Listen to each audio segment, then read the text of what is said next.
Hello बच्चों, let's read out the question first. If z1 and z2 are two complex numbers, such that z1 plus z2 mod का square equals to z1 mod का square plus z2 mod of square, then we have to choose the correct option. So यहाँ पर देखिए हमें बोल क्या रहा है कि z1 z2 दो कॉम्प्लेक्स नंबर है, अब वो सेटिस्फाई करते हैं given relation mod of z1 plus z2 का whole square equals to mod of z1 का square plus mod of z2 का स्क्वायर. सो हमें जो भी राइट ऑप्शंस होंगे आउट ऑफ दिस गिवन 4 उसे चूज करना है. तो चलिए स्टार्ट करते हैं हम सोल्यूशन से. But before of its let's talk about the key concept which we are going to use here for this question. So if you remember the property of z into z bar, this is nothing but equals to mod of z का square होता है. तो बस इसी property का हमें यहाँ पर यूज करना होगा. तो चलिए सबसे पहले हम एक्सप्रेशन लिख सकते हैं, that is mod of z1 plus में z2 का मॉड का square is equals to mod of z1 का स्क्वायर प्लस में मॉड ऑफ z2 का स्क्वायर है, राइट. सो इसको हम कैसे लिख सकते हैं अकॉर्डिंग टू प्रॉपर्टी. ये हो जाएगा सिंपली z1 प्लस में z2, ये वन टाइम हो जाएगा, और सेकंड में z1 का बार प्लस में z2 का बार. किस तरीके से लिखा है, बाय यूजिंग द प्रॉपर्टी जो कि हमने कॉन्सेप्ट में लिखा, राइट. सिमिलरली और इस साइड में तो z1 का स्क्वायर प्लस में मॉड ऑफ z2 का स्क्वायर एज इट इज रहेगा. अब इसको हम ब्रैकेट को ओपन करते हैं. सो z1 इंटू z1 का बार, ये क्या हो जाएगा, मॉड ऑफ z1 का square according to the concept, plus में सिमिलरली यहाँ पर हो जाएगा मॉड ऑफ z2 का स्क्वायर, ठीक है. प्लस में यहाँ पर z1 इंटू z2 का बार हो जाएगा, z1 इंटू z2 का बार प्लस में z2 इंटू z1 का बार.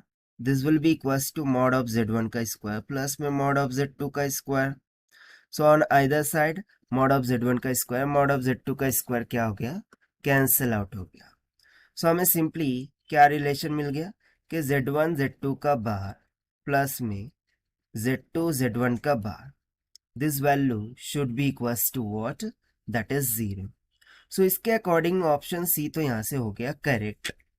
बट बेसिकली देखिए z1 है तो z2 का बार है, प्लस में z2 है तो z1 का बार है. सो इससे हमें क्या समझ में आ रहा है, इससे हमें ये समझ में आ रहा है कि जो z1 होगा डिवाइडेड बाय z2 और प्लस में जो भी z1 है, यानी कि देखिए बार को हम कैसे लिख सकते हैं, डिनोमिनेटर में ले जा सकते हैं ना.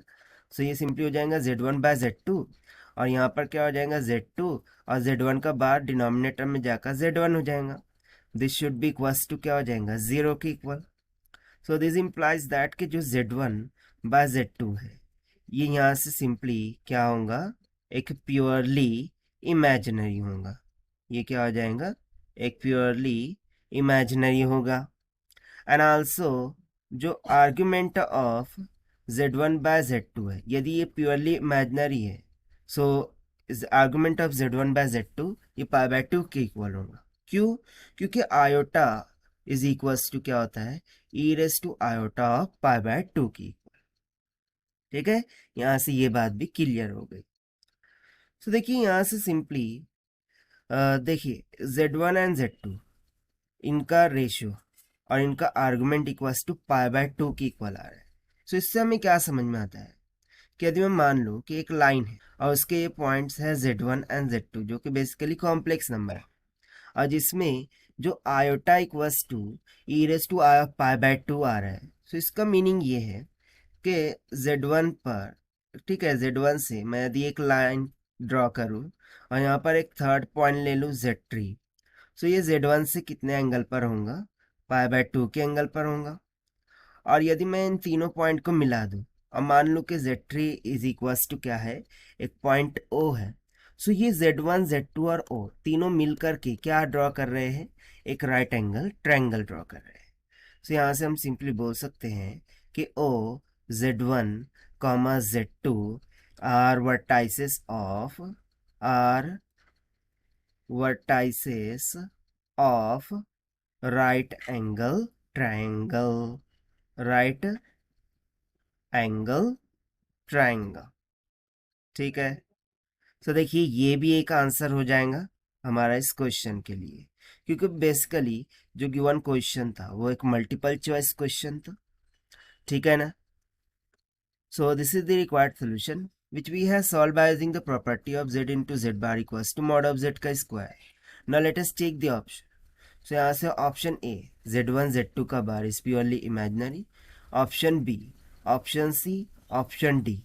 All the four options will become the correct answers for this question. So this is the required solution. I hope you understood well. Best of luck. Thank you.